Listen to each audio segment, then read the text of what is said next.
Kolēģi, es esmu transā. Redz, Rīga ir sakārtotāka par Tallinu. Protams, gribētu uzreiz pajautāt, vai es vispār biju Tallinā. Tikko nesen biju, 3 nedēļas atpakaļ. Ceļi. Es nebiju tikai centrā. Es paņēmu šēringa mašīnu, izbraukāju centru, izbraukāju piepilsētu, braucu uz televīzijas torni. Nevienu bedri neatradu. Zolitūdas iela, progresīvi. Solījāt, ka Zolitūdas ielu šogad taisīsiet. Kur ir ceļu ruļļi?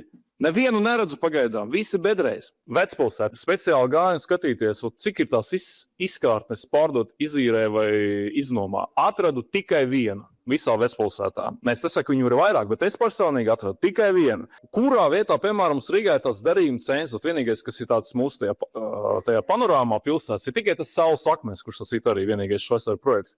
Paskaties uz Tallinas panorāmu, uzreiz izceļās tur tie 10 debeskrāpi. Kā tu tur neapbrauc uz Tallinu, uzreiz kāds jauns debeskrāps parādās. Vai kāds bijis tādā rajonā Noblesner, tas nav centrs, tas ir tur, kur piekrastē, ja?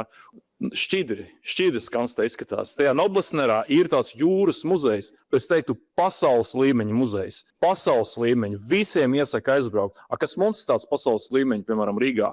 Un Staķa stabiņus arī neredzēja Tallinā sacīt. Jūs man atgādīja situācija, kad mums bija tāds premjeras Kariņš, kas arī visu laiku savā retorikā viņu paklausies, un tev visu laiku liekas, ka tu dzīvo kādā citā Latvijā nekā Kariņa kungs. Protams, jā, viņš visu laiku stāstīja, ka mēs te uz zelta bedres dzīvojam. Un nobeigumā tāds interesants moments, ko neviens jums nepastāstīs. Bet vienreiz, kad vēl kādus pāris gadus atpakaļ gribēju braukt uz Tallinu, tur skatījos tādu informāciju, tad es nospiedu uz vienu tādu saiti, kur man atvērās tāds portāls uz Elli. Un tur ārzemnieki ved diskusijas, kur, piemēram, viens pajautā, kur man aizbraukt? Viļņa, Tallina, Rīga.